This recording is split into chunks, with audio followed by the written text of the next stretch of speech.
Chères auditrices, chers auditeurs, bienvenue à l'écoute de l'émission hebdomadaire de VOA Afrique, Le Monde au féminin. Nathalie Barge pour vous servir. Avec moi dans le studio, Passy Moubalama, fondatrice d'Aide Profane, initiative action et développement pour la protection des femmes et des enfants touchés par les conflits.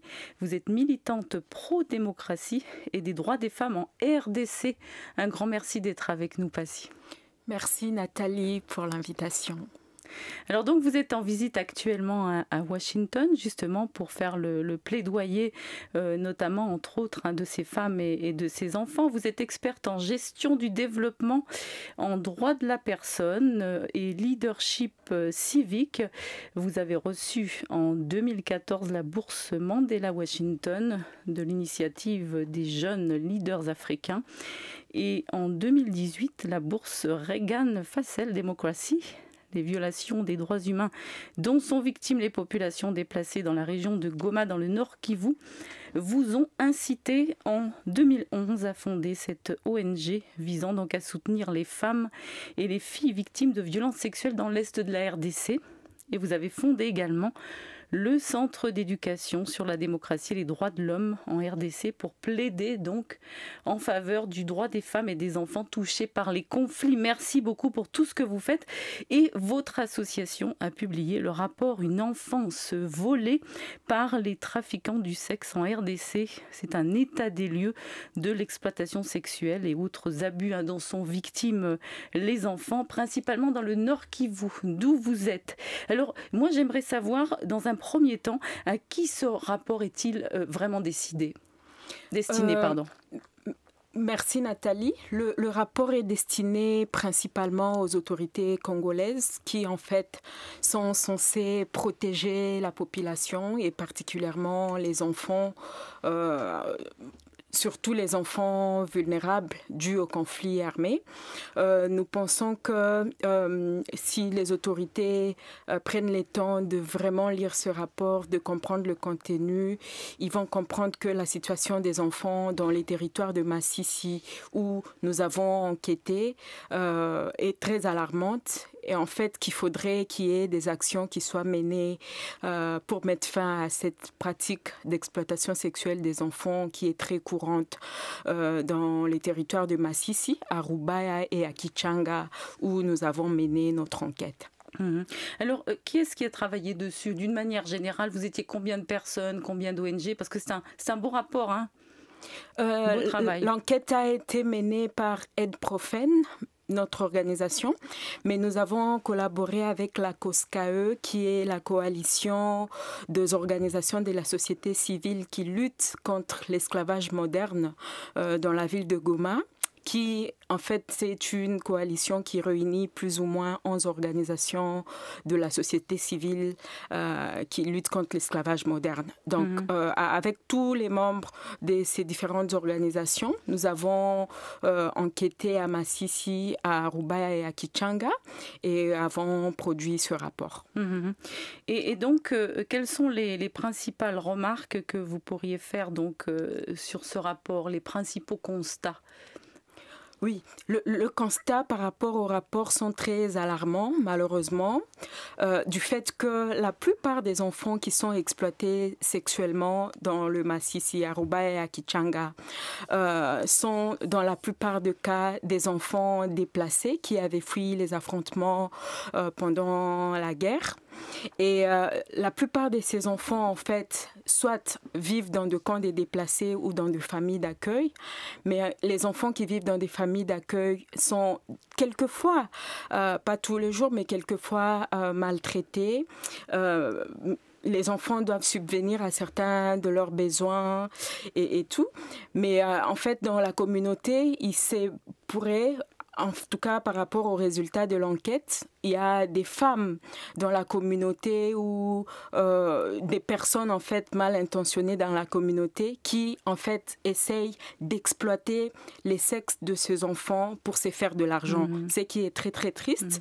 Malheureusement, comment est-ce qu'ils procèdent? En fait, ils disent aux enfants, voilà, ils utilisent la ruse. Ils disent, voilà, on va vous donner du travail et avec ce travail, vous pourriez tu vois, à acheter des habits, à manger et tout. Ils les mettent dans des maisons qu'on appelle des maisons des tolérances, qui en fait, deux fois... Des maisons de tolérance. De maisons des tolérances. Et dans ces maisons des tolérances, en fait, quand on le voit, c'est... On dirait des buvettes où les gens peuvent prendre de la boisson, de la bière et tout. Mais derrière ces maisons, il y a des petites chambres où, en fait, les enfants sont exploités. C'est de la prostitution infantile. C'est la prostitution forcée. Et malheureusement, c'est pas que de la prostitution, parce que, tu vois, la prostitution, deux fois, il y a la volonté de la personne qui souhaite faire, mais ce sont des enfants, c'est illégal. Bien sûr. Parce que, selon l'enquête, la plupart de ces enfants ont moins de 18 ans. Et donc, il y a la loi congolaise, il y a tous les instruments internationaux qui protègent les enfants et qui, en fait, sanctionnent sensiblement cette pratique d'exploitation sexuelle des enfants.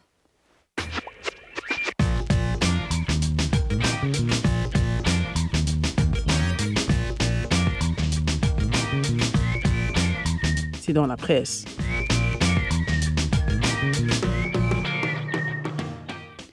Des groupes congolais, maliens et yéménites ont été ajoutés sur la liste noire de l'ONU d'entités violant les droits des enfants dans les conflits armés, annexé à un rapport du secrétaire général. En 2017, il y a eu une forte augmentation du nombre des violations les concernant par rapport à 2016, s'alarme Antonio Guterres dans ce document impassif. Finalement, c'est un document qui a été fait en même temps que le vôtre, donc des constats qui se rejoignent d'une certaine manière. Donc, concernant la RDC, les milices Banamura ont commis des viols, des abus sexuels et des enlèvements, tandis que le groupe Kamwina Nsapu a recruté et utilisé des enfants à grande échelle, attaqué des écoles et des hôpitaux et commis des enlèvements, indique le rapport. Au Mali, la plateforme qui inclut le groupe Touareg Ingad et leurs alliés et les groupes Gandaïzo et Gandakoy recrutent et utilisent des enfants. Il en est de même pour le groupe Yéménite Security Belt Forces. Ce sont tous des groupes d'autodéfense. Les cas vérifiés de recrutement et d'utilisation des enfants ont quadruplé en Centrafrique et doublé en République démocratique du Congo par rapport à 2016. Et les groupes djihadistes au Moyen-Orient et en Afrique continuent de recruter et d'utiliser des enfants en s'affranchissant des frontières, conclut le document.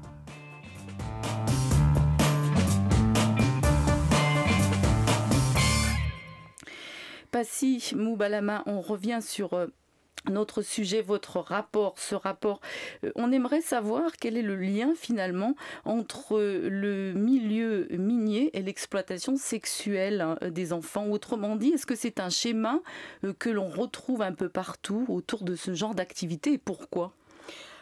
Oui, malheureusement, tous les sites miniers expose beaucoup plus les enfants à l'exploitation sexuelle parce que généralement, les personnes qui travaillent dans les carrés miniers, en fait, ils essaient de jouer de leur influence économique parce qu'en fait, ils ont beaucoup d'argent et avec leur argent, ils essaient en fait d'abuser de leur pouvoir qu'ils ont sur ces enfants qui sont vulnérables et qui en fait ils sont vulnérables et ils ont besoin d'argent, ils ont besoin de survivre.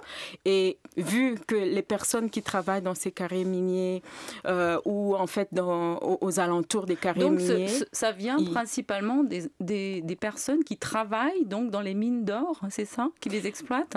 Les personnes qui travaillent dans les mines d'or sont souvent des clients, mais les exploitants, c'est quelquefois les membres de la communauté.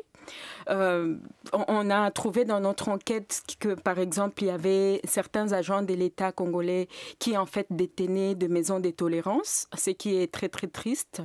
Et on pense qu'en fait, il y a beaucoup de facteurs qui font à ce que les gens essaient de rechercher l'argent derrière les sexes des enfants en développant des activités économiques, notamment les restaurants, les bars, les ngandas, et ils utilisent les enfants derrière ces pratiques-là.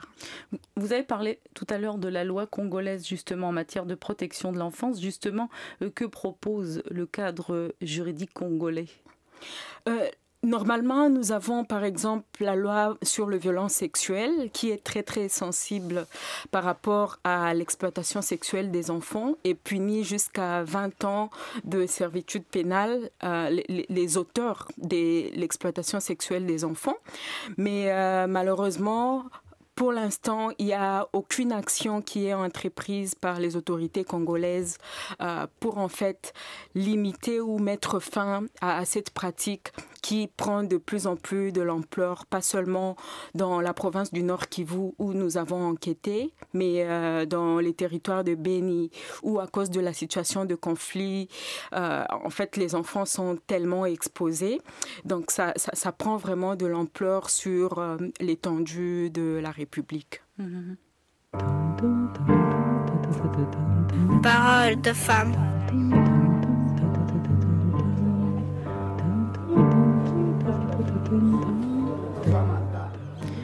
Le Tech Camp, je le dis en anglais, annuel à Lomé, vise à élargir l'horizon des filles en lien avec les technologies de l'information et de la communication, les TIC.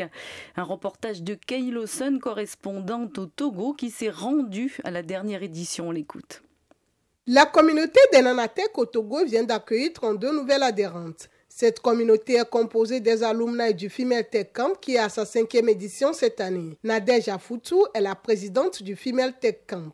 Nous avons remarqué que les filles ont une certaine appréhension. Elles avaient construit un mythe autour des TIC. C'est pourquoi déjà en 2013, nous avons nourri l'idée de les aider à démystifier les TIC et de les aider à acquérir des compétences. Depuis 2014, grâce au Tech Camp, on a pu voir l'émergence de community managers, des infographistes, des photographes, des spécialistes de la vidéo. Akwa Aoudja est de la promotion 2015 de Female Tech Camp. J'ai eu à découvrir les b.a.-ba de ce que c'est que les réseaux sociaux surtout. On nous parle du branding, de e-réputation, etc. Ou des termes comme le social media management ou encore le journalisme web ont été évoqués. Et donc depuis lors, j'ai trouvé une aspiration pour le journalisme web. Du coup, je me suis lancée dans cela, mais sur les questions de développement socio-économique et culturel, d'où le site web et la web TV que j'ai aujourd'hui, Africaqua TV.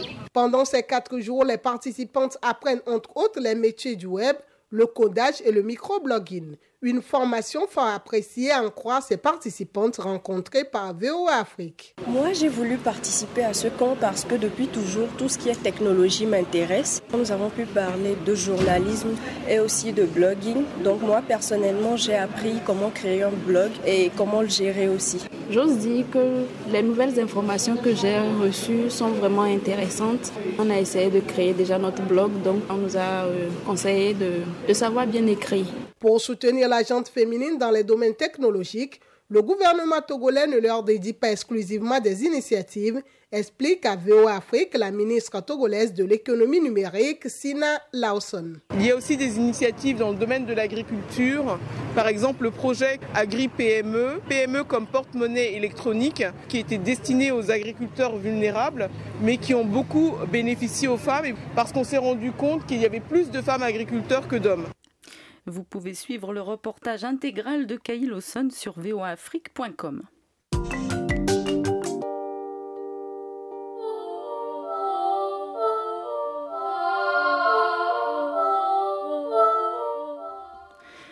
Passim Oubalama, je voudrais revenir sur les clients, les exploitants en particulier. Vous avez fait une enquête, donc vous avez recueilli des informations qui vous ont mené vers des criminels en quelque sorte. Donc après cela, quel est votre constat? Est-ce que, suivant votre enquête, vous avez des recommandations, on va en parler tout à l'heure, mais est-ce que suivant votre enquête, vous avez alarmé aussi certaines autorités? Oui. Par rapport à l'enquête, nous avons alerté les autorités par rapport à la situation. On est parti, par exemple, voir la ministre, la chef des divisions provinciales de la justice à Goma pour lui parler de la situation. Parce qu'en fait, cette situation par rapport à l'exploitation des enfants a des conséquences énormes sur les enfants eux-mêmes, parce que quand une enfant est exploitée sexuellement, elle est traumatisée, elle peut être exposée à des cas de grossesse indésirable, de maladies sexuellement transmissibles, le VIH-Sida et beaucoup de l'abandon scolaire. Psychologiquement parlant, c'est un réel traumatisme. C'est pas vivable une vie comme ça pour un enfant. Et exactement, parce que deux fois les victimes sont tabassées par ces femmes-là qui les tiennent en otage. Et c'est vraiment des situations traumatisantes. Donc il y a des femmes qui participent à cela. Oui, parmi les auteurs, il y a en fait les femmes, des femmes vivant seules généralement, qui créent ces maisons de tolérance pour se faire de l'argent. Il y a, comme je l'ai dit, il y a certains agents de l'État, il y a certains membres de la communauté qui en fait organisent ces pratiques pour se faire de l'argent. Si jeunesse pouvait.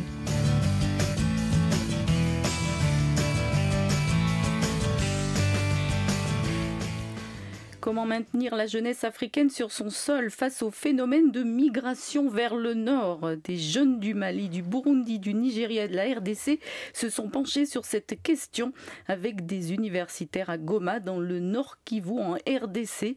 Ensemble, ils ont formulé des recommandations tout en exhortant les dirigeants à plus de responsabilités. Notre correspondant Charlie Kazereka les a rencontrés. Pour certains de ces jeunes participants à ces colloques, une sorte de civisme africain est nécessaire. Ishara et Tristan, venus respectivement de la RDC et du Rwanda, donnent leurs réflexions. Chaque chef d'État dans son pays en Afrique devrait travailler sur une éducation de civisme africain. Mais aussi, cette éducation doit avoir son impact sur la communication de médias. Parce qu'aujourd'hui, les médias africains nous montrent toujours que l'Europe, c'est le paradis et que l'Afrique, c'est l'enfer.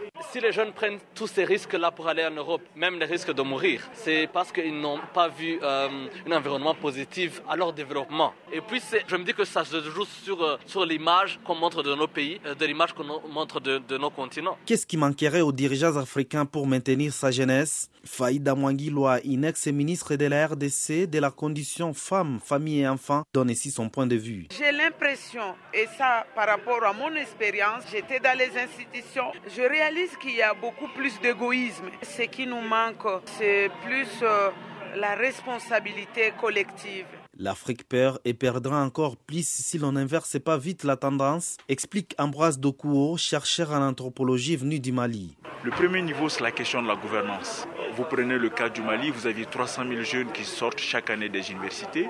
Très peu ont accès à l'emploi. Même si cette migration ne peut plus être stoppée, il est plutôt important de la régulariser, estime Néné Moricho, directeur de l'Institut de recherche scientifique Pôle Institut de Goma. Avec tous les jeunes qui meurent dans la mer, il faut en parler. Et je pense aux organisations comme Pôle Institute d'éveiller les consciences des autorités pour qu'ils prennent conscience, pour créer des opportunités économiques et que ces jeunes puissent rester au pays. La lutte est rude face aux opportunités utopiques du Nord, mais il est important aujourd'hui que cette question soit disputée dans les grands salons africains.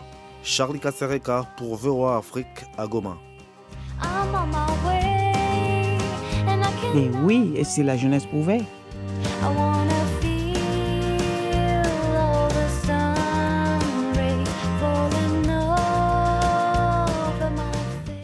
Vous écoutez Le Monde au féminin avec comme invitée Passy Moubalama, militante des droits des femmes et des enfants en République démocratique du Congo. Passy, on va parler un petit peu du profil des victimes. Deux questions en une. Le profil des victimes, et vous dites dans votre rapport finalement, mais ça c'est quelque chose que l'on retrouve partout, on va parler de l'impunité, mais forcément les victimes, d'autant plus s'ils sont des enfants, s'ils sont jeunes, ont peur, c'est la peur de dénoncer. Donc comment contrecarrer cette peur de dénoncer de la victime ? Oui, et cette peur de dénoncer, je pense que la communauté doit comprendre le risque qu'il y a en n'est pas dénoncer cette situation des enfants, d'exploitation des enfants. C'est vrai qu'il y a une certaine peur par rapport aux victimes parce qu'en fait, les auteurs, des fois, ils sont armés, ils ont beaucoup de pouvoir. Et les victimes se disent, si on dénonce, on peut risquer à perdre nos vies, on peut risquer à beaucoup de choses.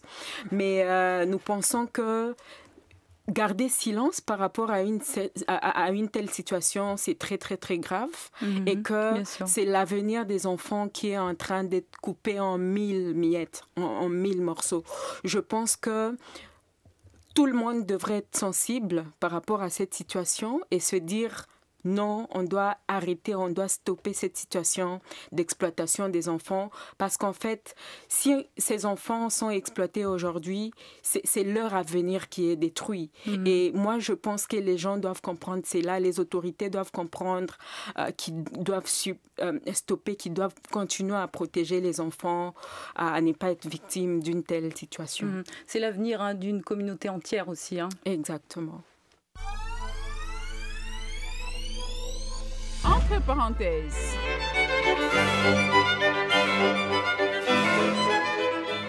Un autre reportage, cette fois-ci un reportage de notre correspondant dans le sud Kivu, Ernest.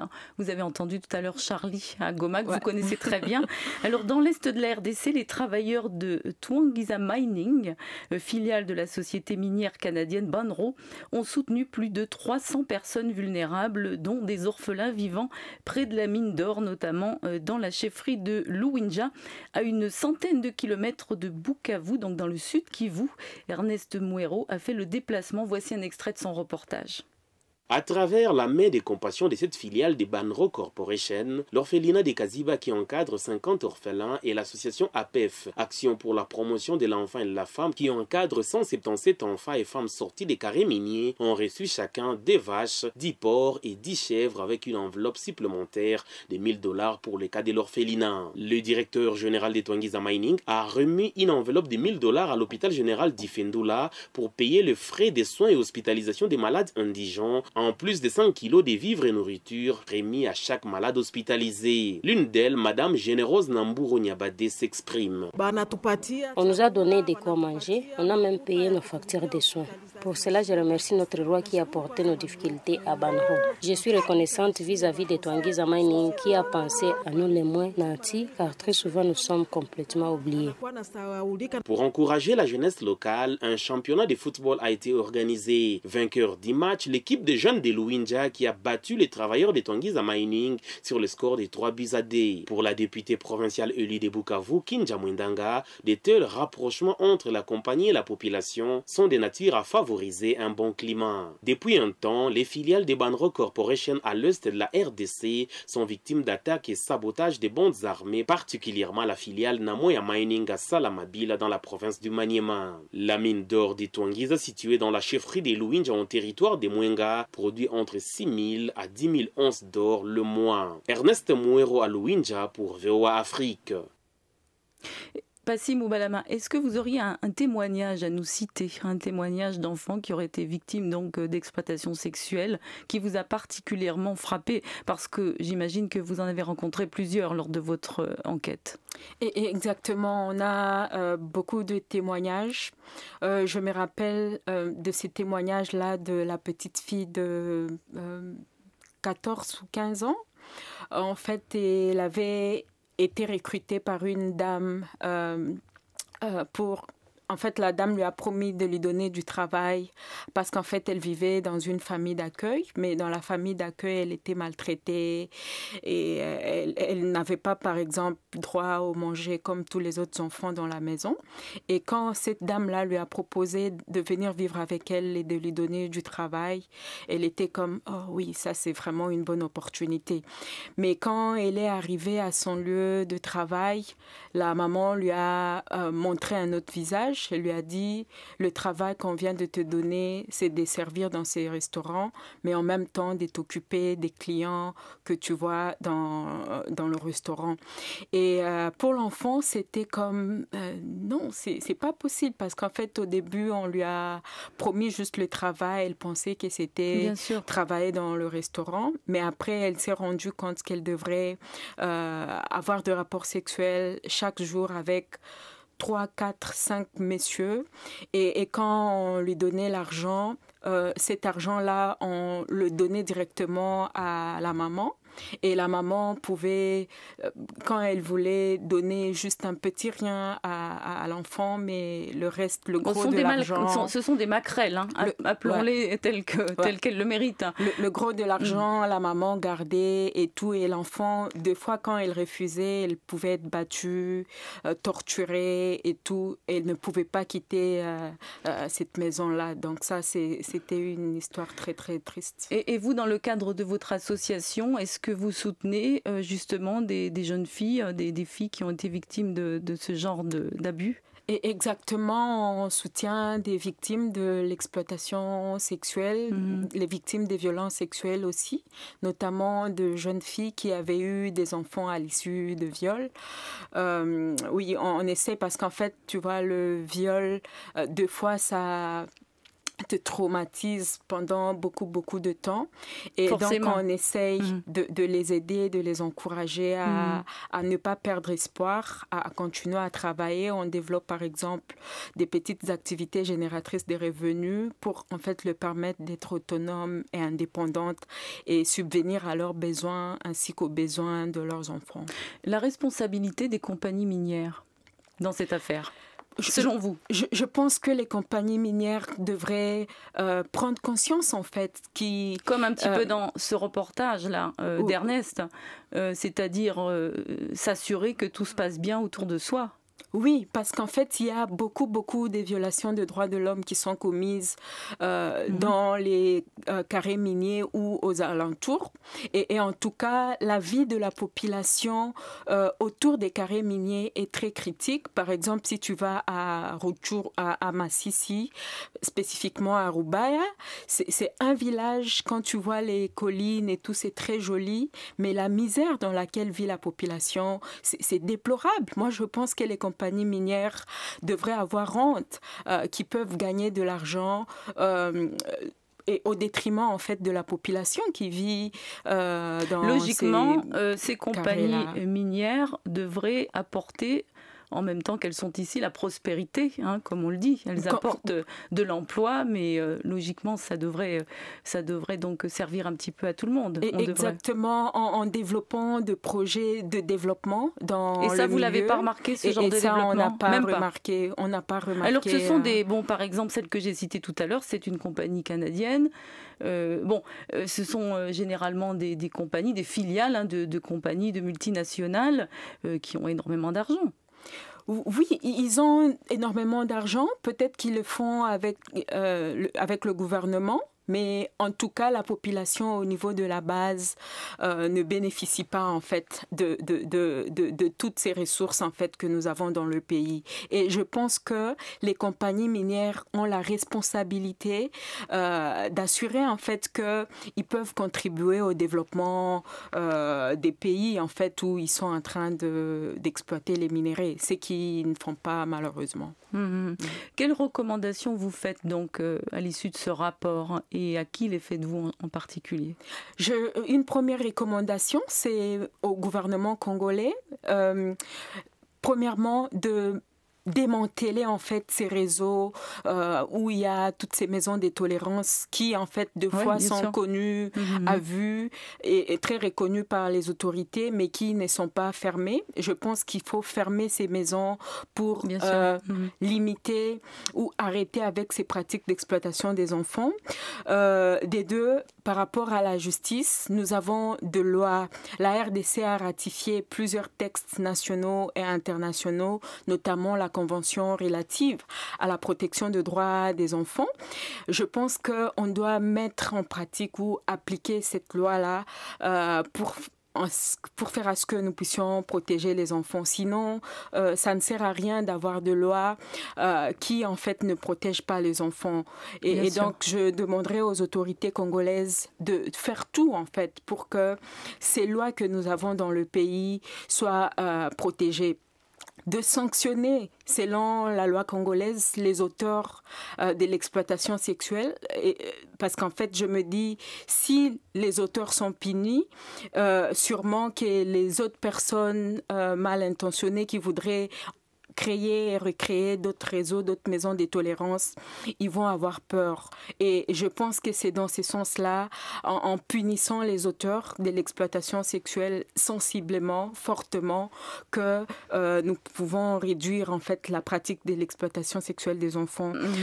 Aux compagnies minières, bien sûr, de se rassurer que dans les carrés miniers, que les droits humains soient respectés, que les droits des enfants soient respectés. Par exemple, le travail des enfants, cette exploitation des enfants, c'est vraiment des choses très, très choquantes. Ça ne sert à rien de se taper de milliers de dollars si, en fait, il y a des gens qui meurent derrière. Et pour moi, les enfants qui sont exploités sexuellement, c'est tout un avenir d'un pays, en fait, qui est en train de tomber, quoi. Donc, un gros travail, n'est-ce pas, de lutte contre l'impunité, comme chacun le sait. Passy Moubalama, un grand merci pour cet éclairage sur la situation des femmes et des enfants dans l'Est de la RDC. Un grand merci également à Fredner Kayemit, à la production, ainsi que Wagner Robert, à la production également. Et le plus grand des merci à tous nos auditeurs, à toutes nos auditrices. À très bientôt. Au revoir. Arrête.